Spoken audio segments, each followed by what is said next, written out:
Hello everyone. आज का हमारा जो टॉपिक है वो है अलंकार। तो आप सब 6, 7, 8 तीनों क्लासों में अलंकार का मतलब जानते ही होंगे, या अलंकार किसे कहते हैं। तो चलिए आज हम पढ़ते हैं। सबसे पहले अलंकार कहते किसे हैं। अलंकार जैसे स्त्रियों के लिए आभूषण आवश्यक होता है सुंदरता बढ़ाने के लिए, उसी प्रकार काव्य की शोभा बढ़ाने के लिए अलंकार की आवश्यकता पड़ती है। तो सबसे पहले जानिए अलंकार होता क्या है। अलंकार शब्द अलंग प्लस कार, दो शब्दों के योग से बना है। यहाँ अलंग का अर्थ भूषण तथा कार का अर्थ वाला, अर्थात जो अलंकृत करे, शोभा बढ़ाए, उसे अलंकार कहते हैं। इस प्रकार परिभाषा जानिए। काव्य की शोभा बढ़ाने वाले, काव्य की शोभा बढ़ाने वाले तत्वों को अलंकार कहते हैं। अलंकार के भेद, अलंकार के दो भेद होते हैं, एक शब्द अलंकार होता है, एक अर्थालंकार होता है। तो सबसे पहले जानिए शब्द अलंकार किसे कहते हैं।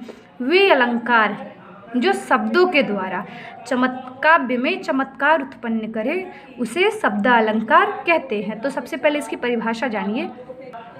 अब आगे हम जानते हैं शब्द अलंकार कहते किसे हैं। वे अलंकार जो शब्दों के द्वारा चमत्कार उत्पन्न करते हैं, उसे शब्द अलंकार कहते हैं। जैसे श्लेष अलंकार, यमक अलंकार और अनुप्रास अलंकार। अब जानिए अर्थालंकार। वे अलंकार जो अर्थों के द्वारा चमत्कार उत्पन्न करे, उन्हें अर्थालंकार कहते हैं। जैसे उपमा, रूपक, उत्प्रेक्षा, दृष्टांत, अतिशयोक्ति आदि अलंकार होते हैं। आप 9th क्लास के हैं तो आपके सिलेबस में केवल आपको शब्द अलंकार में पढ़ना है। तो शब्द अलंकार के अंतर्गत आपको श्लेष अलंकार, यमक अलंकार और अनुप्रास अलंकार ही पढ़ना है। तो सबसे पहले जानिए अनुप्रास अलंकार किसे कहते हैं। देखिए अनुप्रास अलंकार की सबसे पहले परिभाषा जान लीजिए।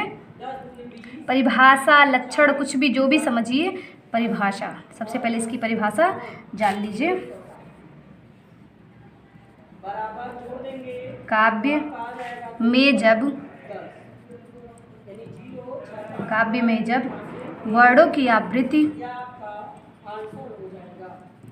काव्य में जब वर्णों की आवृत्ति शब्दांत तथा प्रारंभ में बार बार होता है, तो वहाँ अनुप्रास अलंकार होगा।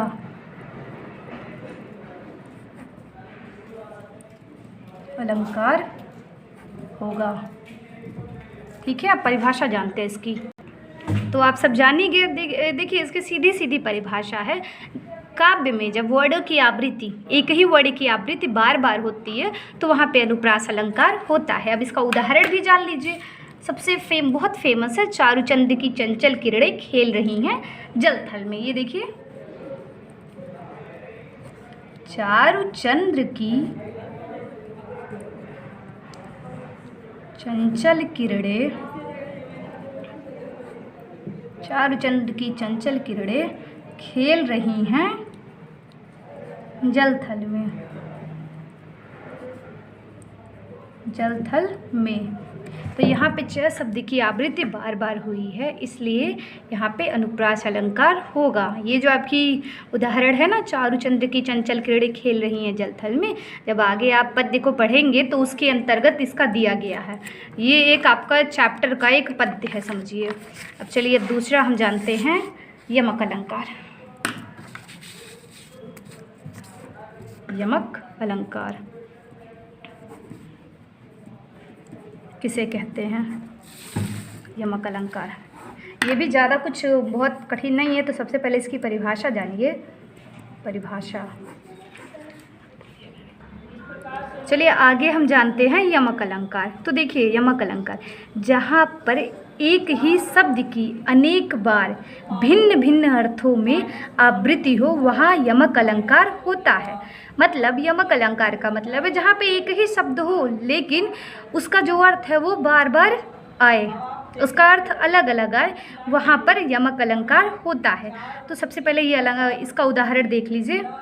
केकी रब की नूपुर ध्वनि सुन जगती जगती की भूख प्यास। तो यहाँ पे जगती और जगती के दो अर्थ हैं। जो पहला जगती है उसका अर्थ है जगाना, और जो दूसरा जगती है उसका अर्थ है पृथ्वी, धरा आदि है। इसलिए यहाँ पे आपका यमक अलंकार होगा। और यमक अलंकार का जो दूसरा उदाहरण वो बहुत प्रचलित है। कनक कनकते 100 गुनी, माँ धकता अधिकाय, या खाए बौराए जग, या पाए बौराए। ये उदाहरण तो आप सब सुने ही होंगे। तो यहाँ पे एक कनक का अर्थ धतूर से होता है और एक कनक का अर्थ सोने से होता है। तो अगर कोई धतूर खा लेता है तो क्या होता है, वो भी पागल हो जाता है, क्योंकि धतूर में नशा होता है ना, तो वो भी पागल हो जाता है। किसी के पास ज़्यादा सोना हो जाता है तो वो भी पागल हो जाता है। इसलिए इन दोनों उदाहरणों में आपका यमक अलंकार होगा। चलिए अब हम पढ़ते हैं श्लेष अलंकार के बारे में। श्लेष अलंकार, चलिए अब इसकी परिभाषा जानते हैं। जहाँ किसी शब्द के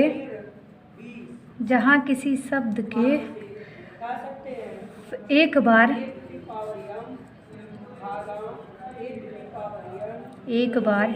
प्रयुक्त होने पर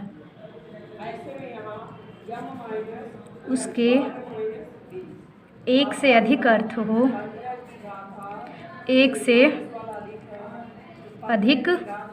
अर्थ हो, वहाँ श्लेष अलंकार होता है।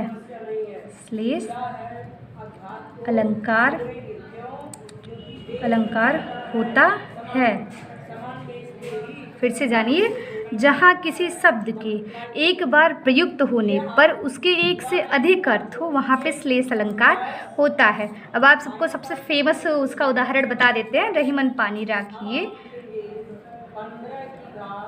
रहीमन पानी राखिए, बिन पानी सब सून, बिन पानी सब सून, पानी गए न उबरे, पानी गए न उबरे,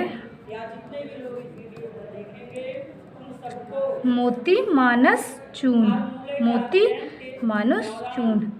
तो यहाँ पे देखिए, ये जो आपका उदाहरण है, रहीमन पानी राखिए, बिन पानी सब सून, पानी गए न उबरे, मोती मानुस चून। तो यहाँ पे उदाहरण में देखिए, जो तीसरा पानी शब्द है, यहाँ पे पानी के तीन अर्थ निकाले गए हैं। तो सबसे पहला है चमक, चमक के पक्ष में, चमक मतलब मोती के पक्ष में, और दूसरा है प्रतिष्ठा, मनुष्य के पक्ष में है, और जो तीसरा है जल, वो चूने के पक्ष में है। इस प्रकार यहाँ पे श्लेष अलंकार होगा।